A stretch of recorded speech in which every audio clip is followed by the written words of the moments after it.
I'm sitting in a dimly lit cafe in old Baghdad, the air thick with the scent of cardamom tea. Across from me is a young scholar, wide-eyed, clutching a worn notebook, asking the question that's haunted generations. Why did Imam al-Mahdi disappear? I lean back, my mind drifting to centuries past, to whispers of prophecy, to the weight of divine wisdom.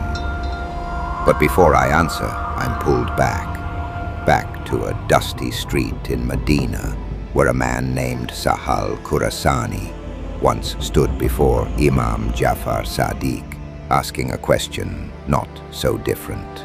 Let's weave through time, through stories, through trials, to uncover the Shia perspective on the occultation of the 12th Imam. Imagine a world spiraling into chaos. Tyrants rule with iron fists. Ideologies rise and fall like empires, and the faithful cling to hope amidst a storm of doubt. It's the 9th century, and the Shia are reeling. Their 11th Imam, Hassan Askari, has just passed, and whispers spread like wildfire. Where is the Mahdi? Has he been born? Is he even alive? The streets of Samarra buzz with confusion, fear, and a flicker of faith. Some say he's hidden, protected by divine decree. Others doubt, their hearts wavering. But in this moment, the absence of Imam Mahdi isn't just a mystery. It's a test, a shield, a promise. Let's dive into why. Let's start with the heart of it. Allah's will. It sounds simple, doesn't it? It's Allah's decree, I tell the scholar, sipping my tea. But his will is never without purpose. Allah, in his infinite wisdom, tests his creation. Life itself is a crucible, designed to refine the soul, to separate the steadfast from the wavering. The occultation of Imam al-Mahdi is one of the greatest tests ever bestowed upon humanity. Why? Because it demands patience in the face of absence, faith in the unseen, and resilience in a world that tempts you to abandon hope. Think about it. The Prophet himself said, "Mahdi shall disappear from the sight of the Shia and his followers, and no one shall stay stable on their belief, except those whose hearts God has rooted in faith."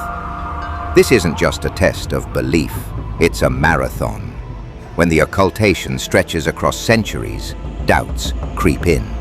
Some question his birth, others wonder if he's still alive. But the faithful, they hold fast, their hearts anchored by trust in Allah's plan. In the time of Imam Ja'far al-Sadiq, a man named Sahal Khurasani came to him, brimming with zeal. "You have thousands of followers ready to fight for you," he said. "Why not rise?"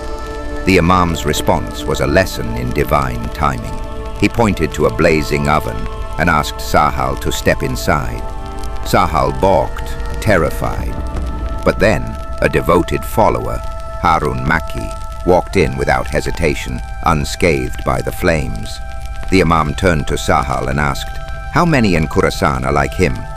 Sahal admitted, "Not one." The Imam's point was clear. True leadership requires true followers, not just in number, but in quality.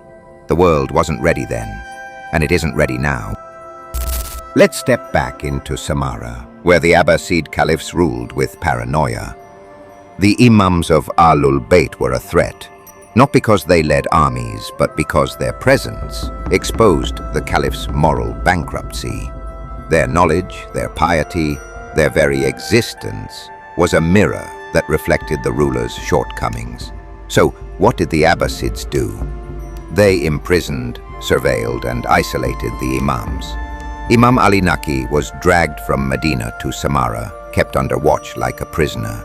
His son Imam Hassan Askari lived under house arrest, his every move scrutinized. Now imagine Imam Mahdi, born into this world of treachery. Had he appeared openly, the Abbasids would have hunted him down. His life, his mission, would have been snuffed out before it could begin. The occultation, then, was a divine shield. As one narration puts it, God saved the Imam from the danger of being killed, for had he appeared from the beginning, he would have been slain. His absence isn't a retreat, it's a strategy, preserving him until the world is ready for his revolution. Here's another layer, and it's a powerful one. The 12th Imam is no ordinary leader. He's not bound by the compromises of this world. According to Shia tradition, Imam Mahdi will never bow to an oppressive ruler, not even as a pretense. Unlike others who might practice taqiyya, concealing their faith to survive, he is free from such obligations. His mission is to establish justice without compromise, to rule by Allah's laws without secrecy. This sets him apart. Every other Imam lived under the shadow of tyrants, navigating a world where their followers were persecuted. But the Mahdi? He waits, hidden, until the moment when no flag of oppression can claim his allegiance. His occultation ensures he remains untethered, ready to rise when the time is right. The scholar leans forward, his eyes gleaming. But why the wait? Why centuries of absence? I smile, stirring my tea. Let's go back to Medina, to the time of the Prophet. The Prophet once told Imam Ali that if he had 40 loyal followers, he should rise to claim his right. But after the Prophet's passing, the numbers dwindled. The faithful were too few, the risks too great. The same holds true for Imam Mahdi. He needs 313 virtuous helpers, men and women of unparalleled faith, wisdom, and courage. These aren't ordinary followers, they're the elite, forged in the fires of trial.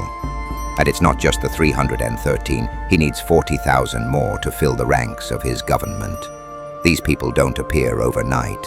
They're cultivated through generations of striving, learning, and purifying the soul. Every act of obedience, every step toward knowledge, brings us closer to that moment. The scholar nods, scribbling furiously. So we're part of the preparation? Exactly, I say. The occultation isn't passive. It's a call to action, to prepare ourselves, our communities, for his return. Now let's zoom out to the modern world. Communism promised utopia, but crumbled under its own weight. Capitalism, with its glittering facade, is buckling under debt and moral decay.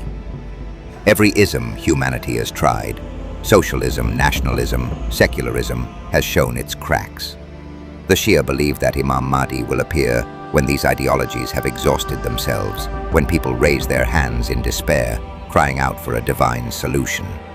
This is why the occultation endures. The world must reach a breaking point, where the failures of human systems are undeniable. Only then will hearts open to the Mahdi's leadership.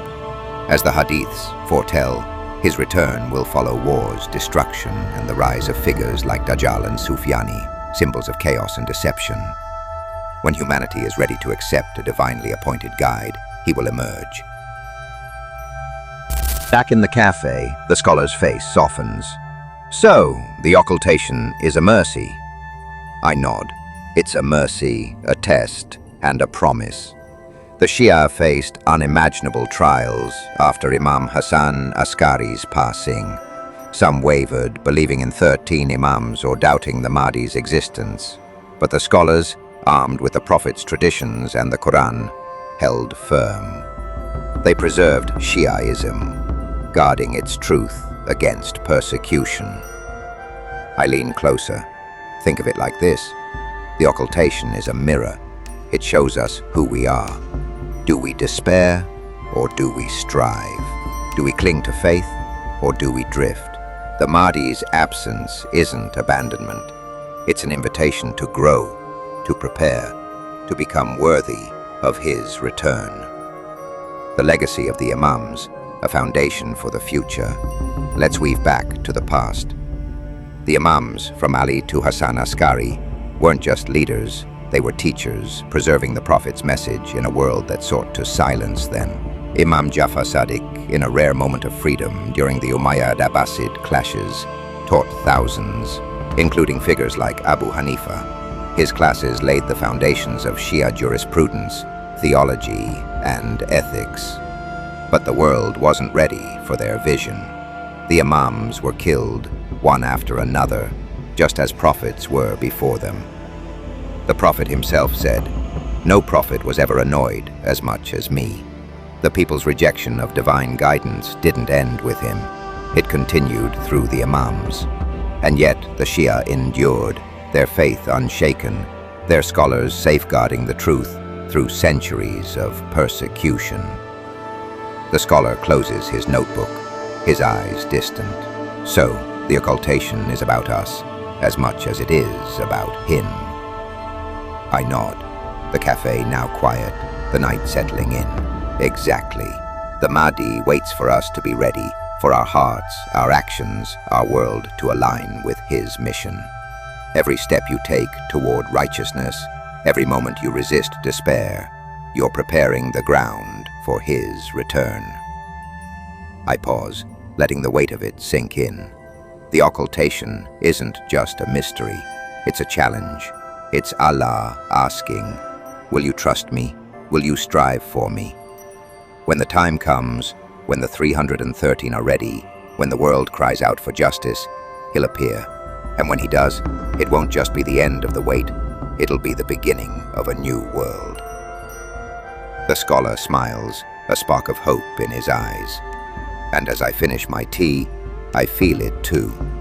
The promise of a future where the Mahdi's light will shine, unbroken, eternal.